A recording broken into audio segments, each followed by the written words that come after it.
Selamat pagi, perkenalkan kami dari kelompok 2, subkelompok 1, peserta Latsar CPNS 2026 yang beranggotakan 1.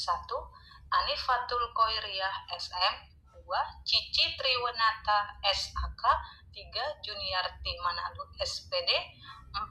Yoja Adrianto SP. Pada kesempatan ini, kami akan mempresentasikan hasil diskusi kami mengenai analisis isu global. Isu global adalah permasalahan yang berdampak luas antar lintas batas negara. Adapun isu yang kami angkat adalah yang pertama, money laundering, kedua, penyebaran hoax, dan yang ketiga, proxy war.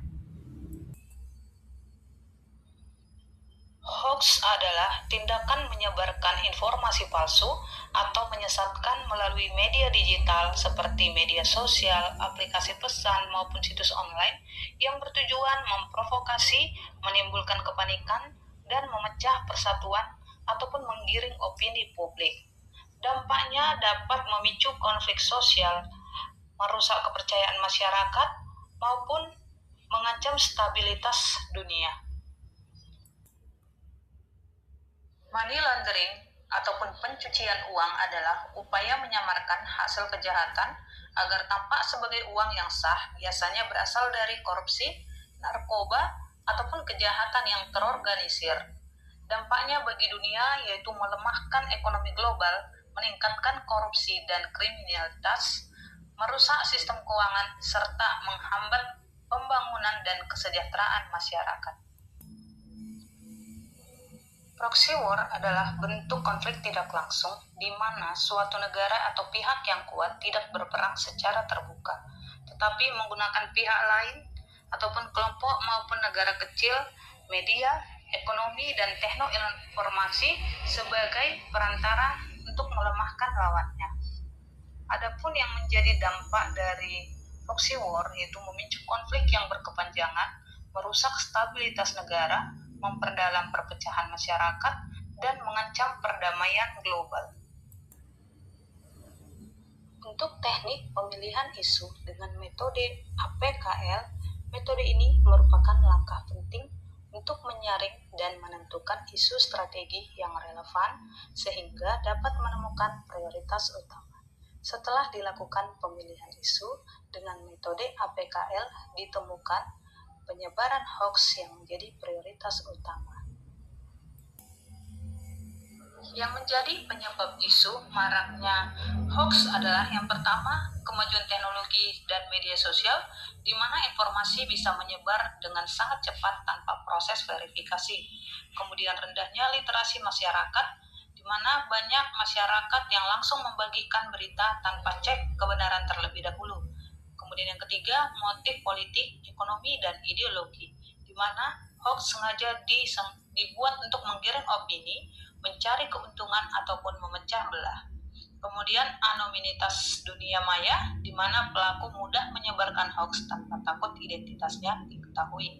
Kemudian yang terakhir, kurangnya kesadaran hukum dan etika digital, di mana masih banyak yang belum memahami dampak hukum dan sosial dari hoax.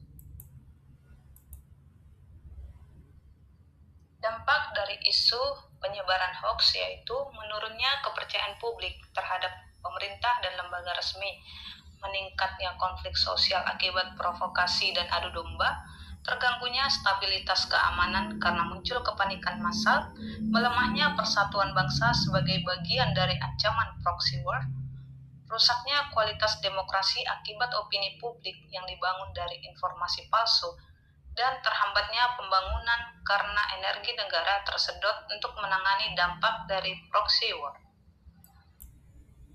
Rekomendasi pencegahan hoax dan peran dalam kehidupan sehari-hari.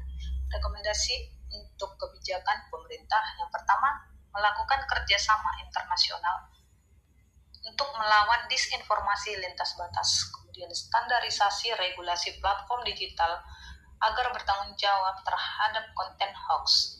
Kemudian penguatan literasi digital dunia melalui program UNESCO, PBB, dan lembaga internasional. Kemudian pembentukan pusat klarifikasi informasi global untuk isu-isu strategis dan transparansi algoritma media sosial guna mencegah penyebaran konten provokatif. Peran dalam masyarakat dalam kehidupan sehari-hari, yang pertama membiasakan cek fakta sebelum membagikan informasi, mengikuti akun resmi pemerintah sebagai sumber rujukan utama, tidak mudah terpancing judul provokatif, melakukan dan melaporkan konten hoax kepada pihak berwenang ataupun platform terkait, mengedukasi keluarga dan lingkungan sekitar tentang bahaya hoax, dan menjaga etika media sosial dengan mengedepankan nilai kesantunan dan tanggung jawab. Kemudian peran saya sebagai ASN, yang pertama menjadi teladan dalam bermedia sosial yang bijak dan bertanggung jawab, tidak menyebarkan informasi yang belum terverifikasi, menyampaikan informasi dengan resmi kepada masyarakat secara objektif, dan mengedukasi lingkungan dan masyarakat tentang pentingnya literasi digital, serta menjaga integritas serta kepercayaan publik sebagai wujud bela negara non-fisik. Demikianlah hasil presentasi kami mengenai analisis isu global. Kami ucapkan terima kasih.